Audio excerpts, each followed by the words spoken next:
Halloween night has always carried a certain weight to it, a strange feeling that creeps into the air once the sun disappears. Even people who don't believe in spirits admit that October 31st feels different from all other nights of the year. The wind cuts colder, sharper, and the silence of the world seems deeper. Trees sway in odd ways, casting long, stretched shadows across the ground that can look like figures moving just out of sight. The fog rolls in heavier than usual, clinging to the earth like it doesn't want to let go. It is the kind of night where the imagination doesn't need much help to run wild, because everything already feels off. For a small group of soldiers, that Halloween night began like any other patrol. Their job was simple: keep the area secure, make sure no strangers or enemies were hiding near the chapel at the edge of the forest, and then report back to camp. They had done this many times before. The chapel was nothing more than an abandoned ruin, a broken piece of stone and wood left to decay. The roof had long ago collapsed, leaving jagged beams pointing at the sky like broken bones. The windows were shattered, sharp pieces of glass clinging to the edges like teeth, and vines had swallowed most of the walls. It was a dead place, left behind and forgotten, except by those who feared it. The villagers whispered about the chapel, calling it cursed. They told stories of strange voices that carried on the wind when you passed by at night, and of lights that flickered inside even though there was no power. Some said the ground around it was not holy but tainted, that something darker had claimed it after the church was abandoned. The soldiers had heard the stories before, but they laughed them off. Stories were just stories, and their duty was not to chase old legends. Their duty was to patrol, to make sure the area was safe. Still, as they set out that night, something felt wrong. Normally, the forest around them was alive with sound. Owls hooted in the trees. Insects buzzed and chirped from the undergrowth. Small animals rustled through fallen leaves. But that night, the woods were silent. The kind of silence that makes every sound of your own body feel too loud. The crunch of boots on leaves echoed strangely. The click of their rifles sounded sharper, almost intrusive. Even their breathing seemed to fill the air in ways it never had before. One of the younger soldiers finally spoke. His voice a nervous whisper. "It's too quiet," he said. "It doesn't feel right." The older ones told him to be silent, that fear had no place in their line of work, yet deep inside, even they felt uneasy. The silence of the forest pressed down on them like a weight, and no amount of bravado could push it away. It was as if the world was holding its breath, waiting for something to happen. As they marched on, the outline of the chapel came into view through the fog. Its shape was dark and crooked, its tower leaning to one side like it might collapse at any moment. The closer they got, the worse it looked. The vines seemed to crawl higher than before, wrapping the stone tightly, pulling it down into the earth. The air around it felt heavier, colder. Every man in the group felt the same pull of dread, though none spoke it out loud. And then one of them stopped suddenly. "Do you see that?" he asked, pointing toward the gates. The others followed his gaze, and their stomachs sank. There, standing stiffly at the entrance, was a scarecrow. It was built on a wooden cross, its arms stretched outward. Its body was made of old, torn clothes stuffed with straw. A burlap sack had been tied around its head with a piece of rope, the fabric sagging into the loose shape of a face. It looked lifeless, just a scarecrow like you'd see in a field. And yet none of them remembered it being there before. They had passed this chapel many times, and the gates had always stood empty. But tonight the scarecrow was waiting. For a moment, no one spoke. The silence was thick, and even the bravest among them felt their skin crawl. Finally, one soldier forced a laugh. "Probably just some prank," he said. "Kids setting it up for Halloween." His words trembled, and no one joined in his laugh. They all knew it didn't make sense. No one came here. No one dared. The chapel had been abandoned for years, and villagers avoided it completely. Why would anyone waste time dragging a scarecrow to this place? The youngest soldier swallowed hard and whispered, "It moved." The others turned to him sharply. "What do you mean it moved?" one asked. He insisted the scarecrow's head had been facing forward when they first saw it, but now, as they stood there, it seemed to tilt ever so slightly toward them, like it was watching. The rest dismissed it as nerves, as fog and shadows playing tricks, but deep down, they felt it too. The scarecrow looked wrong. not just like a pile of straw, but something that carried a presence, something that didn't belong. The patrol leader broke the tension with a sharp order to keep moving. Standing frozen in fear would accomplish nothing, and they still had a job to do. So they walked forward, their boots crunching louder now as though the ground itself was warning them away.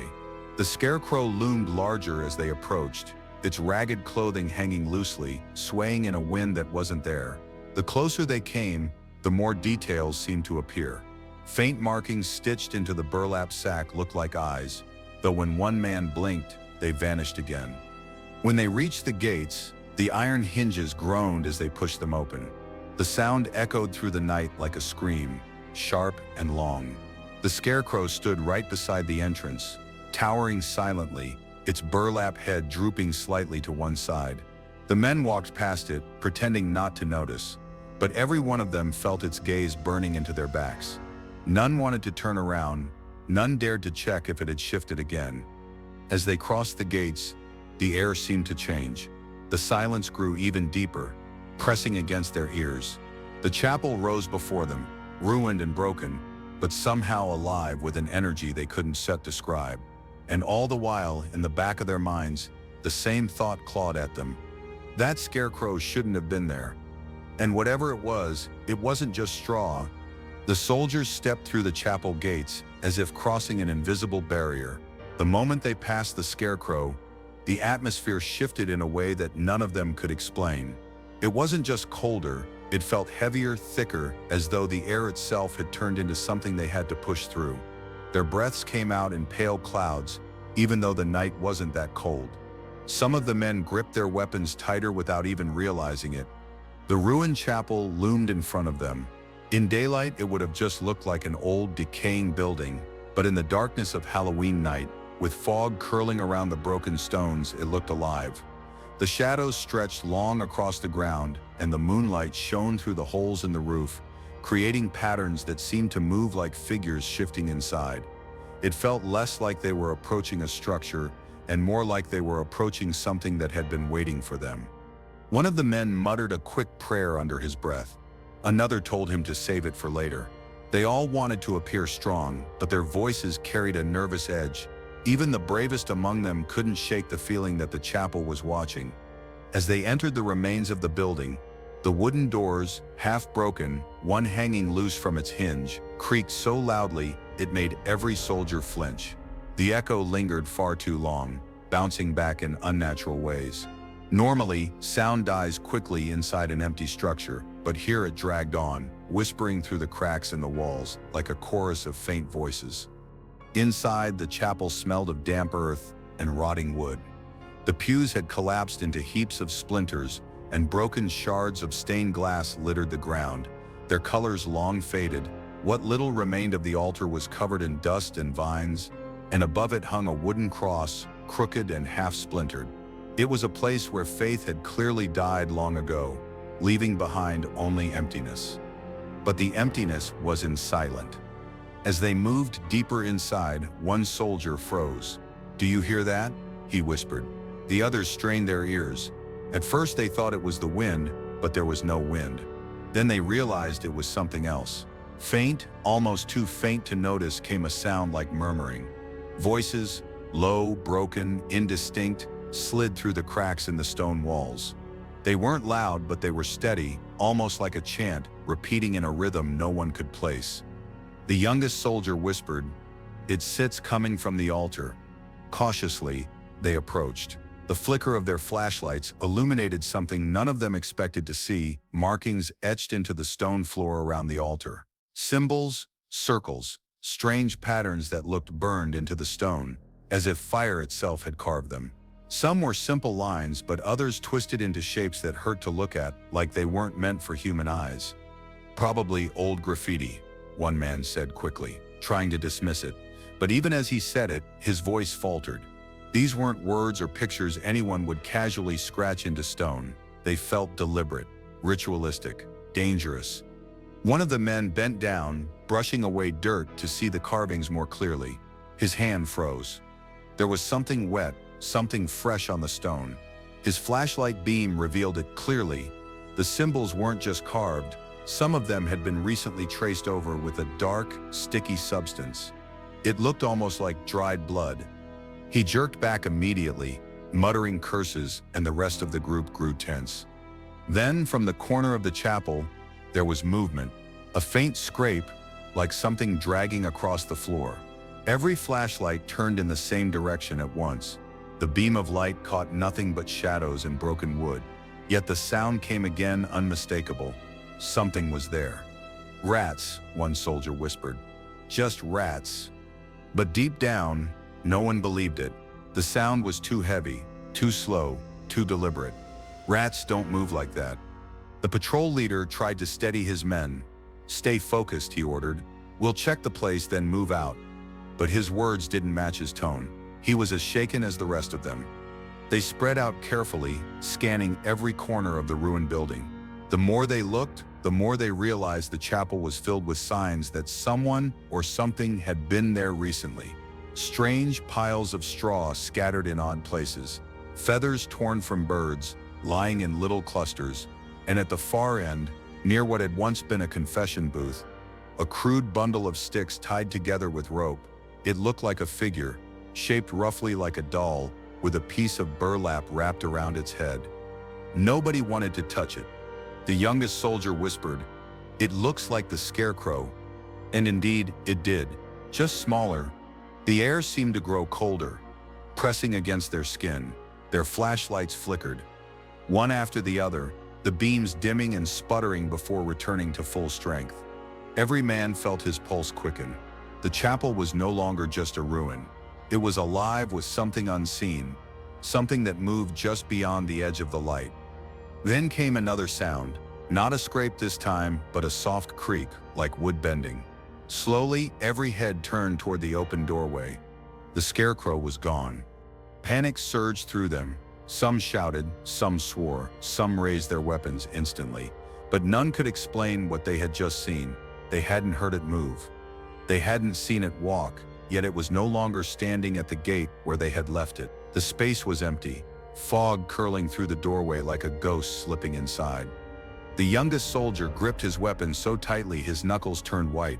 "It followed us," he whispered. The others tried to deny it, but the truth was there, chilling every bone in their bodies. Whatever that thing had been, it was no longer outside. It was inside with them now. And as the faint murmurs of voices rose again from the walls of the chapel, one thought spread through every man-sip's mind, unspoken but clear. They had walked into a trap. The silence inside the chapel was unbearable after they realized the Scarecrow was no longer outside. The men stood frozen in place, listening for any sign of movement. Every breath sounded too loud. Every heartbeat seemed like a drum. It was as though the chapel itself was holding its breath, waiting with them. Then came the sound. Slow, hollow, a single creak of wood, followed by another, like the shifting weight of something heavy against the old wooden floorboards. The noise came from the shadows near the broken pews. Flashlights snapped in that direction, beams crossing over one another, but nothing was there, just piles of splintered wood, broken glass, and dust. Yet all of them had heard it. The youngest soldier took a nervous step backward, his boots crunching against the broken glass beneath him. The sound echoed unnaturally, bouncing back in strange ways, like a mocking laugh. He muttered, "It sits here. I know it sits here." The patrol leader tried to keep control. "Hold steady. Stay together." His voice cracked slightly, betraying the fear he was trying to hide. He motioned for two men to check the far side of the chapel. They hesitated but obeyed, moving slowly through the debris with weapons raised. Their flashlight beams trembled as much as their hands. One of them reached the far wall, brushing aside a pile of broken boards. "Nothing here," he whispered. But even as the words left his mouth, a new sound rose up, this time from above. The men froze, their eyes darting toward the roof. The chapel's wooden beams stretched high above them, most rotting and cracked, some missing entirely, revealing the moonlight. The sound had come from there, directly above them, a dragging, shuffling weight that made the old beams creak and groan. One soldier swung his flashlight upward, and for just a fraction of a second, he thought he saw it, something crouched among the beams. A shape too large to be a bird or an animal, its outline jagged and wrong, like straw sticking out in every direction. The beam of light flickered, sputtered, and by the time it steadied, the shape was gone. "I saw it," the soldier shouted. "It steps up there." But no one else had caught more than a glimpse, and their doubt only deepened the terror. They all knew the Scarecrow had vanished, but to see it moving, climbing, was something none of them were prepared for. Then the murmurs returned, louder now, the strange, low voices echoing through the walls as though the stones themselves were speaking. The words were unrecognizable, but the tone was unmistakable. It was a chant, rhythmic and steady, growing in volume with each passing second. The youngest soldier clamped his hands over his ears. "Make it stop," he whispered. But covering his ears didn't help. The sound wasn't just heard, it was felt. The vibrations sank into their bones, rattling through their skulls, filling their minds with unease. Suddenly, one of the flashlights flickered out completely. Then another. Panic erupted. Men shouted, swinging their weapons wildly, trying to bring their lights back on. In the stuttering beams that remained, the shadows seemed to move on their own, twisting and stretching across the floor. And then, without warning, something dropped from above. It hit the floor with a thud, sending up a spray of dust and debris. Flashlights turned instantly, and the men recoiled in horror. It was the Scarecrow, or at least something that looked like it. Its frame was tall and crooked, its head wrapped in burlap, its limbs jutting out at unnatural angles. The straw that stuffed its body stuck out in jagged clumps, but what made it worse was the way it moved. It wasn't standing still like a lifeless figure. It shifted, twitched, taking slow, staggering steps toward them. Each movement made the floor groan, and every step sent a wave of dread deeper into their chests. The men raised their weapons instinctively, but not one of them pulled the trigger. They couldn't. Something about the figure paralyzed them, not physically, but mentally, as if firing at it would only make things worse. It was as though the very sight of the Scarecrow had rooted them to the ground. The leader barked. "Back! Move back!" His voice cracked as he pushed the men toward the chapel doors. But the Scarecrow blocked their path, its hulking shape silhouetted against the doorway where moonlight and fog poured inside. The chanting grew louder, almost deafening now. The walls seemed to pulse with the sound, vibrating as though the whole chapel had been built to amplify whatever ritual was taking place. The Scarecrow tilted its head slightly, as though it was listening, its burlap mask sagging like loose flesh. And then it moved faster, jerking forward with sudden, unnatural speed. The soldiers panicked. One of them fired. The gunshot exploded through the chapel, the echo rattling the broken windows, the sound rolling through the night. For a moment the Scarecrow staggered, straw bursting from its chest where the bullet hit, but then, impossibly, it straightened. It didn't bleed, it didn't fall, it simply kept walking. The man who fired let out a scream. "It's not stopping." He fired again and again, bullets tearing into the figure. But every shot only made more straw fly out. The Scarecrow didn't fall. It didn't even slow down. The others dragged him back, trying to keep their formation. But fear was winning. The youngest soldier shouted, "We have to get out. We have to run." But before anyone could move, the Scarecrow suddenly stopped in the center of the chapel, its head tilted back, and from beneath the burlap mask came a sound no one expected. A voice, low, hollow, rasping, like the sound of wind moving through a grave. "You should not have come."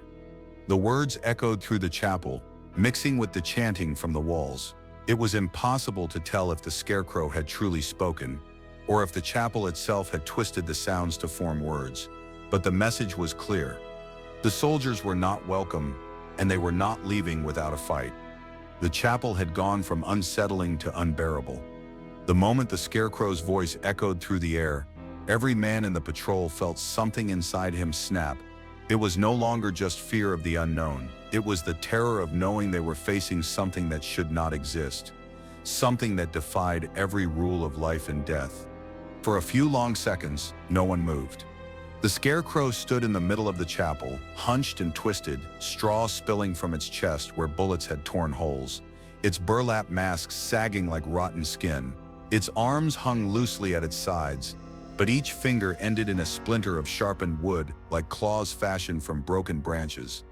The words it had spoken still echoed in their ears, carrying with them a weight that felt ancient and inescapable. The patrol leader swallowed hard, his throat dry. "Form up," he hissed, trying to regain control, but the men were too shaken. One soldier stumbled backward.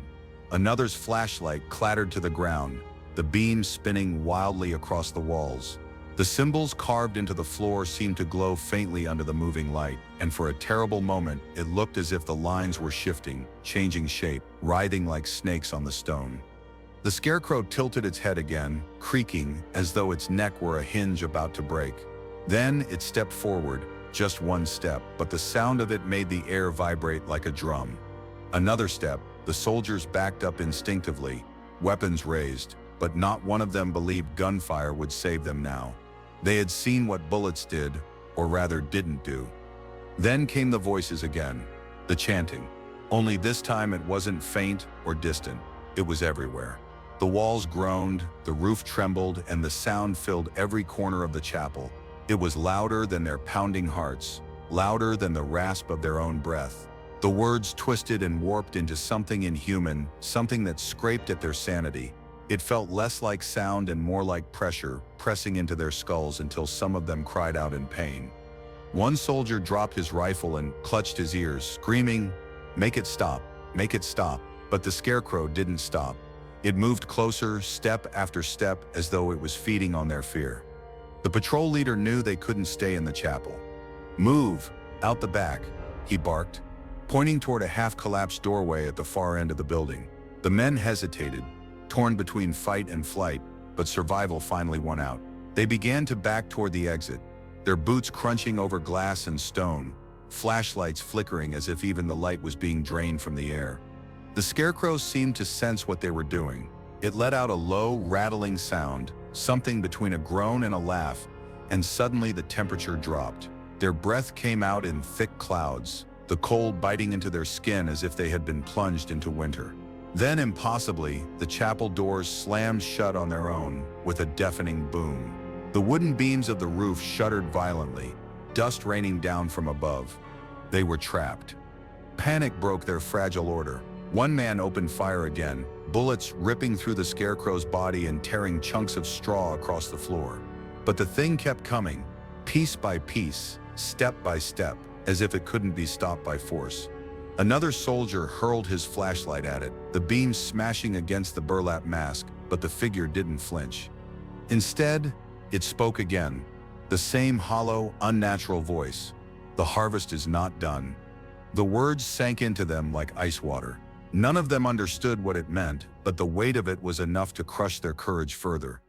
One of the younger soldiers stumbled toward the collapsed doorway, clawing at the vines and rubble that blocked it. His hands shook so badly he could barely grip his weapon anymore.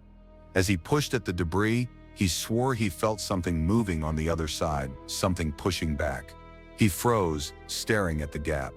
In the sliver of moonlight that filtered through, he saw straw, fresh straw, threading slowly through the cracks, as though the Scarecrow wasn't the only one here. Before he could shout a warning, the Scarecrow let out a piercing shriek, a sound so sharp it rattled their bones. Every lantern, every flashlight flickered violently. Shadows danced across the walls, and for a moment it looked as if the chapel itself was alive, twisting and breathing with the same rhythm as the monster in the center. The men pressed against the far wall, trying to find another way out, but there was none. The windows had been bricked up decades ago, the door blocked by something beyond their understanding, and the back exit now crawling with moving straw. The Scarecrow raised one arm, slow and deliberate, and pointed directly at them. It was not a casual gesture. It was a choice, and as the burlap mask shifted, sagging downward, two empty holes where eyes should have been seemed to lock onto them, holding each man in place as though nailed to the floor. Then the chanting stopped. The silence was worse. In that silence, the men realized something dreadful. The Scarecrow wasn't just inside the chapel itself was part of it. The markings, the voices, the shifting walls, all of it was connected. They weren't just fighting a creature made of straw and burlap, they had stepped into a ritual. one that had been waiting for them for years, maybe even centuries. And now, with every exit sealed and their courage unraveling, the soldiers knew there was only one truth left. They were the sacrifice. The soldiers pressed themselves against the wall, their flashlights trembling in their hands, the beams cutting jagged paths through the dust-choked air. The Scarecrow stood in the center of the ruined chapel, towering and unnatural, its head sagging forward as though it was too heavy for its crooked frame. The burlap sack that formed its face shifted with every breathless second, and even though it had no eyes, every man in that chapel felt it staring straight into him. For a moment, the only sound was the soft hiss of the soldier's breath. Then, slowly, the Scarecrow began to move. It didn't walk like a man, it lurched. Its legs dragged as though they were nailed into the floor, pulling with a strength that defied its ragged, straw-stuffed body. Each step groaned, not just through the floorboards, but through the very stones of the building, vibrating through their boots and into their bones. "Open fire," the patrol leader barked, desperation cracking his voice. Gunfire roared in the chapel, bullets ripping into the straw figure again and again. Bits of burlap shredded into the air. Straw burst in every direction like sparks from a fire. But the Scarecrow did not fall. It did not bleed. It only staggered for a moment, then straightened, its head rolling loosely on its crooked neck before fixing back on them. "Keep firing," another soldier screamed, unloading every round he had into the thing. The sound of gunfire echoed so violently it drowned out thought, the chapel filling with smoke and the smell of gunpowder. But when the smoke cleared, the Scarecrow was still standing. Its chest was hollow, ripped open where bullets had torn through. Yet straw kept pushing outward, spilling into the air and writhing on the floor like living worms. One of the younger men panicked and rushed forward, swinging his bayonet. The blade slashed through burlap and straw, ripping the figure open from shoulder to waist. For a moment it looked as though he'd destroyed it, until the Scarecrow moved. Its arms shot out with unnatural speed, its jagged wooden fingers raking across the soldier's chest. He screamed, falling back against the broken pews, his uniform torn and blood soaking through. The others dragged him away, their faces white with terror. The Scarecrow tilted its head again, and for the first time it let out a sound that was unmistakably laughter. It was hollow, broken, like a dying man choking on air, but it was laughter nonetheless. "Fall back," the leader shouted, pointing toward the blocked doorway. The men scrambled, pulling their wounded comrade, shoving at the debris with desperate hands. But as they worked, more straw pushed through the cracks in the door, twisting upward like fingers. The men recoiled, cursing, as the straw formed shapes, small, doll-like figures with crude heads and arms, their bodies twitching as though alive. The chapel was no longer just a building, it was birthing things. The Scarecrow raised its arms, the wooden claws scratching against the air as though commanding the very walls to obey. The floorboards buckled, straw seeping through the cracks. The symbols carved into the stone floor glowed faintly in the flicker of the flashlights, shifting again, forming new shapes with every passing second. The youngest soldier dropped to his knees, muttering prayers, his voice cracking as tears streamed down his face. "This isn't set real. This isn't set real." But it was real. Too real. One of the older soldiers, his hands trembling, pulled a grenade from his belt. "Get back," he shouted, yanking the pin and hurling it toward the Scarecrow. The explosion ripped through the chapel, showering the room in splinters and stone. For a moment, the world was nothing but noise, fire, and dust. When the ringing in their ears began to fade, they dared to hope it was over. The center of the chapel was blasted open, smoke curling from the gaping hole. The Scarecrow was gone. But the hope lasted only seconds. The smoke parted, and from the shadows, something rose. It was the Scarecrow, but larger now. Its body stitched together from the debris of the chapel itself. Broken wood, torn vines, shattered glass. All of it clung to its form, turning it into something more monstrous, more impossible. Its head tilted back, and that hollow voice rasped again. "You belong to the harvest." The men screamed, opening fire again, but it was useless. The bullets did nothing but tear away fragments that reformed instantly. The Scarecrow advanced, each step shaking the ground, each movement bending the walls as though the entire chapel were shifting with it. The wounded man on the floor groaned, blood seeping through his uniform. He tried to crawl away, but the straw from the floor reached out like vines, wrapping around his legs, dragging him back toward the creature. The others rushed to save him, hacking at the straw with knives, but it was like fighting against living rope. The more they cut, the more it grew. The Scarecrow bent low, its burlap face hovering inches from the soldier's terrified expression. Its wooden claws hovered above his chest. Then, in one swift motion, it plunged them down. The man's scream echoed through the chapel, cut short as the straw swallowed him whole. When the others looked again, he was gone. Nothing left but scraps of uniform and blood soaking into the floor. The patrol leader Sip's voice broke. "We can fight it, we have to get out." But the question was how. The chapel had sealed them in. Every door, every wall, every crack was alive, pulsing with the same energy as the monster in the center. Escape seemed impossible. Yet the will to survive burned in them still, stronger than fear. One of the men pointed to the roof. "The beams, if we climb, maybe we can get out through the hole." It was a desperate plan, but it was the only one. The men began to scramble toward the back of the chapel, toward the rotted beams that reached toward the broken roof. The Scarecrow turned slowly, watching them, the empty eye holes in its burlap mask burning with a light that was not there. It began to move again, step by step, straw writhing at its feet, as if it knew there would be no escape. And as the soldiers climbed, their boots slipping on the rotten wood, the Scarecrow Sip's voice rose once more, filling the chapel with its chilling promise. "No one leaves the harvest." The soldiers clawed at the rotten beams, their hands slipping on the damp wood as they tried to climb toward the roof.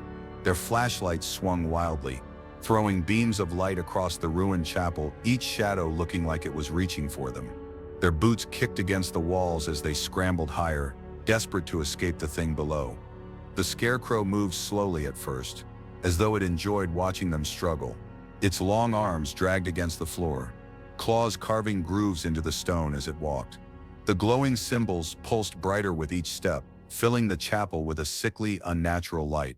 The soldiers could feel the air tightening around them, as if the building itself was alive and breathing down their necks.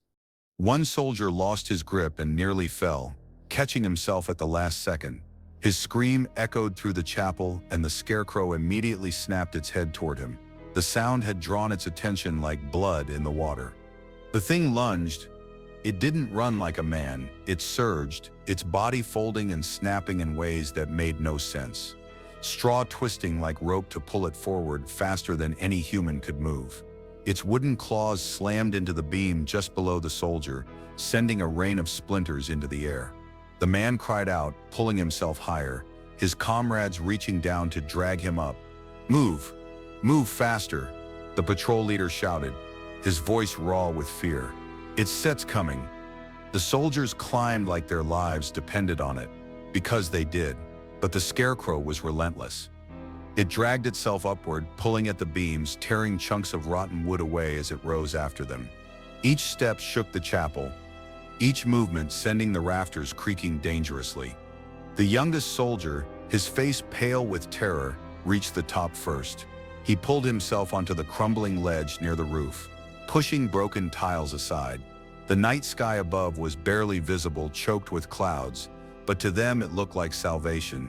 He reached back down, grabbing the hands of the man below him, pulling with everything he had. But the Scarecrow was faster. Its arms shot upward, claws grazing the soldier's boot. The man screamed, kicking wildly, barely slipping free as his comrade yanked him onto the ledge. The Scarecrow let out that horrible hollow laugh again, the sound echoing through the chapel like a death sentence. Then the creature changed. The soldiers froze as they watched its straw-filled body writhe and twist, pulling itself apart, only to reassemble into something larger, something more grotesque. Its arms lengthened, stretching up toward the roof. Its fingers, sharpened wood and bone, scraped against the beams, splitting them apart like matchsticks. The chapel groaned, the entire structure threatening to collapse under the weight of what was happening. One of the soldiers, still halfway up the climb, shouted in panic, It seeps breaking the whole place down. The leader Sip's eyes darted across the room. Desperate, if the chapel fell, they Sipped all be buried alive with that thing. Up, all of you get to the roof now. They scrambled faster, pulling one another up, but the Scarecrow was right beneath them. The last soldier in line screamed as the monster's claws raked across his leg, tearing deep into flesh. Blood sprayed against the rotten wood, and the man slipped. His comrades grabbed for him, their fingers brushing his sleeve. But the Scarecrow yanked him down before they could catch him. The man's scream cut through the night as he fell into the darkness below. His flashlight spun away, clattering across the stone, its beam landing on his terrified face just as the straw rose up to swallow him. His cries ended in an instant, replaced by the sound of tearing fabric and snapping bones. The men above could do nothing but listen. Their faces were pale, their eyes wide with horror. None of them spoke. To say anything now would be to admit the truth, that their friend was gone and they might be next. The patrol leader gritted his teeth. Keep moving. We set almost out. They clawed at the broken tiles, shoving pieces aside until finally a hole opened wide enough to squeeze through. One by one, they pushed themselves onto the roof, gasping as the cold night air hit their lungs. The sky above was dark, the moon hidden, but the open air felt like freedom after the suffocating terror inside the chapel. But the relief was short-lived. The Scarecrow's claws burst through the roof, tearing jagged holes in the tiles.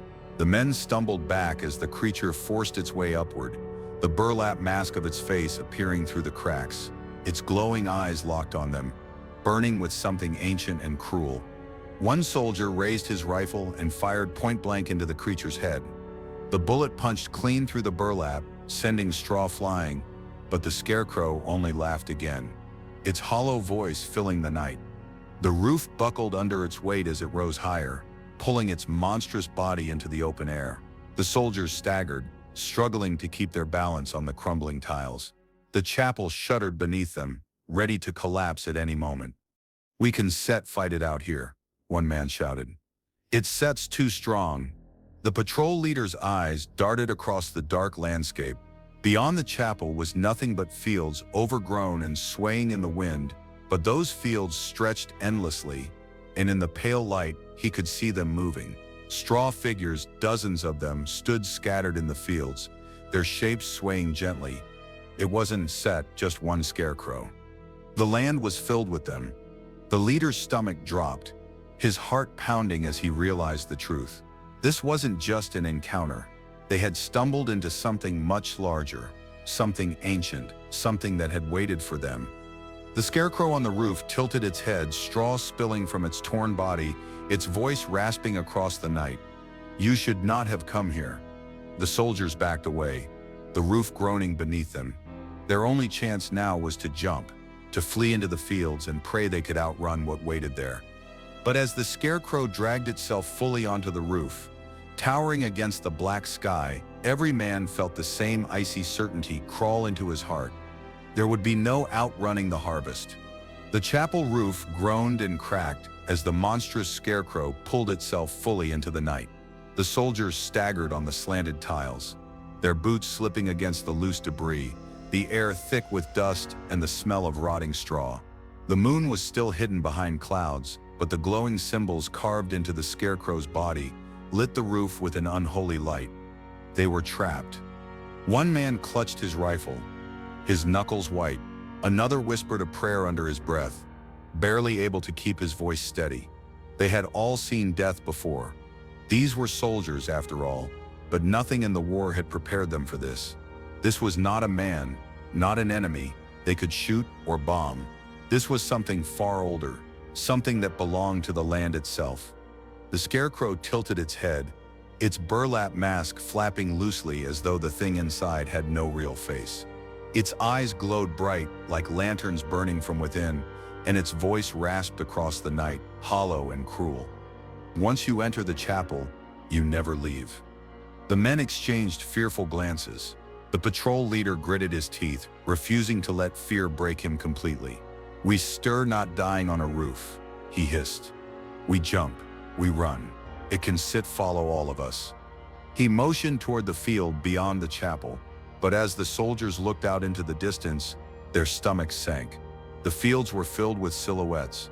Hundreds of scarecrows standing tall and silent, their shapes shifting in the wind. At first they thought they were still, nothing more than lifeless figures, but then they saw it. Small movements, a head turning, a hand twitching, a crooked leg stepping forward. The soldiers froze.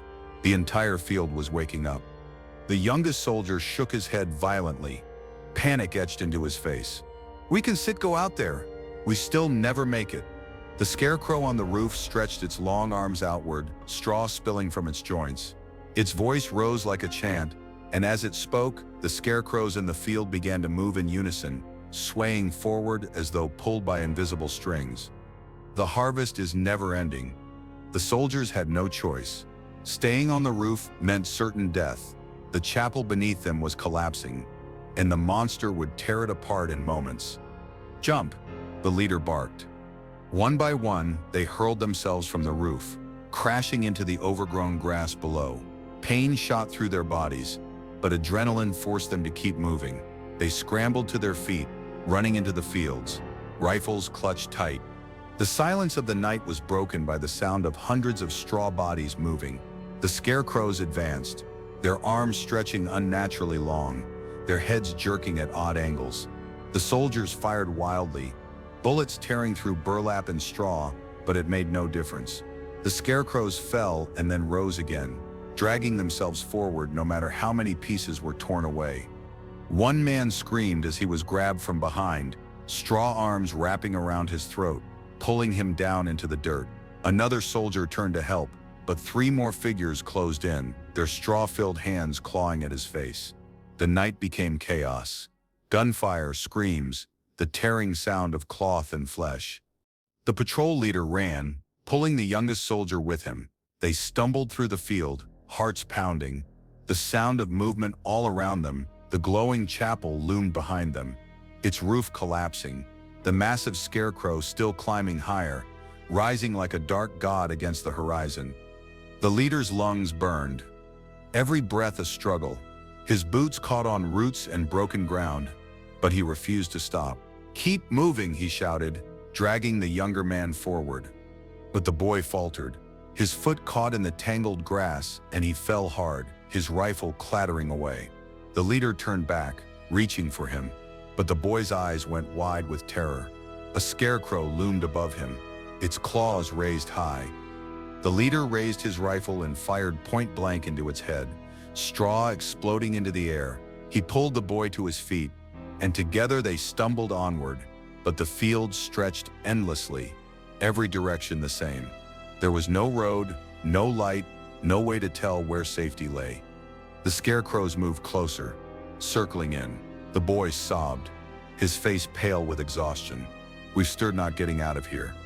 The leader's jaw clenched. He knew the boy was right. They had wandered into a trap, one that had been waiting for years, maybe centuries. The chapel was never abandoned. It was a lure, a doorway to something far worse. The ground beneath them shook. They turned, and there it was, the original scarecrow, the massive one from the chapel, standing at the edge of the field. It towered above the others, its glowing eyes burning like twin suns. Its voice carried across the wind, low and final. "No one leaves the harvest." The boy cried out as the scarecrows surged forward. The leader raised his rifle again, firing until the clip ran dry. The bullets did nothing, but he refused to stop, even as the shadows closed in. His last thought, before the straw and claws took him, was that the chapel would never let them go. And then, silence. By morning, the chapel stood quiet once again, its walls cracked but still standing, as if nothing had happened. The field was still, scarecrows swaying gently in the breeze. No sign of the soldiers remained, no footprints, no weapons, no blood. Only the whisper of straw in the wind,